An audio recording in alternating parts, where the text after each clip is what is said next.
Hello అండి, welcome to my YouTube channel Ramya Bharat vlogs. ఈరోజు వీడియోలో సింపుల్గా అండ్ టేస్టీగా ఉండే వన్ పాట్ రైస్ రెసిపీ గురించి షేర్ చేసుకోబోతున్నాను. సో దానికి కావాల్సిన ఇంగ్రీడియంట్స్ అండ్ దాని ప్రిపరేషన్ ఏంటో చూసేద్దాం. ఇక్కడ మెన్షన్ చేసిన వెజ్జీస్ అయితే అన్నీ చాప్ చేసుకొని పక్కన ఉంచాను.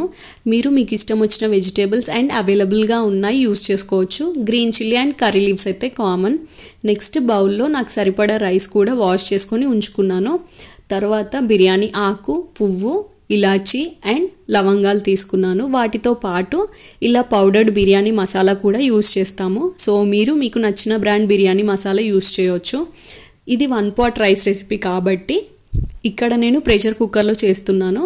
సో హాస్టలర్స్ ఆర్ ఎవరికైనా ఇలా ప్రెషర్ కుక్కర్ అవైలబుల్గా లేకపోతే ఎలక్ట్రిక్ రైస్ కుక్కర్లో కూడా చేయొచ్చు. సేమ్ ప్రాసెస్ అండ్ టేస్ట్ కూడా సేమ్ ఉంటుంది. సో ఇక్కడ ప్రెషర్ కుక్కర్ బౌల్ పెట్టి స్టవ్ ఆన్ చేసి దాంట్లో ఆయిల్ వేసాను. ఆయిల్ హీట్ అయ్యాక బిర్యానీ మసాలాస్ వేసి అవి కొంచెం ఫ్రై అయ్యాక ఆవాలు, జీలకర్ర వేసి అవి చిటపటలాడాక దానిలోకి కరివేపాకు కూడా యాడ్ చేశాను. నెక్స్ట్ దీనిలోకే మనం ఒకేసారి అన్ని వెజిటేబుల్స్ని వేసేయాలి. సో ఫస్ట్ ఒక వెజిటేబుల్, నెక్స్ట్ ఒక వెజిటేబుల్ అలా ఏం లేదు, అన్నీ ఒకేసారి వేసేసి బాగా మిక్స్ చేయాలి ఆయిల్లో. తర్వాత దీంట్లోకే మనం సరిపడా పసుపు వేసుకోవాలి.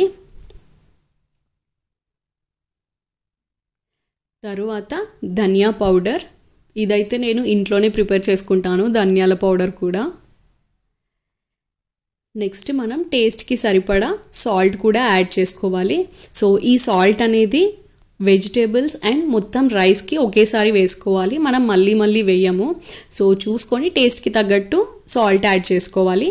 తర్వాత కొంచెం చిల్లీ పౌడర్, ఆల్రెడీ మనం పచ్చిమిర్చి వేసాం కాబట్టి సో వాటిని చూసుకొని స్పైస్ లెవెల్ చెక్ చేసుకొని దానికి తగ్గట్టు ఇలా కారపొడి కూడా వేసుకోవాలి.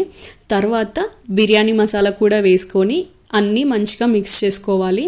కొంచెం ఫ్రై అయ్యాక దీంట్లోకే మనం ముందుగా వాష్ చేసి పెట్టుకున్న రైస్ని కూడా యాడ్ చేసి తర్వాత వాటర్ కూడా యాడ్ చేయాలి. ఇక్కడ నేను 1 గ్లాస్ రైస్కి 2 గ్లాసెస్ ఆఫ్ వాటర్ తీసుకున్నాను. ఆ క్వాంటిటీ వాటర్ పర్ఫెక్ట్గా సరిపోతాయి, వెజిటేబుల్స్ అండ్ రైస్ కూడా ఉంది కాబట్టి. లాస్ట్లో అయితే ఫ్రోజన్ బఠానీ వేసుకున్నాను. మీకు అవైలబుల్గా ఉంటే మీరు ఫ్రెష్గా దొరికిన బఠానీ కూడా వేసుకోవచ్చు.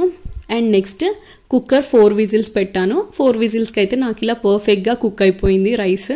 ఒకసారి అయితే మిక్స్ చేసుకోవాలి, ఎందుకంటే వెజ్జీస్ అన్నీ కొంచెం కిందికి వెళ్ళిపోతాయి కాబట్టి మిక్స్ చేసుకొని సర్వ్ చేసేసుకోండి. నేనైతే దీన్ని ఇలా ఇంట్లోనే తోడు పెట్టిన మీగడ పెరుగుతో తిన్నాను. నాకైతే చాలా ఇష్టం ఇలా రైస్ రెసిపీస్ ఏవైనా కర్డ్తో తినడం. సో మీరు కూడా ట్రై చేసి ఎంజాయ్ చేయండి. And please to subscribe to my YouTube channel. See you, bye.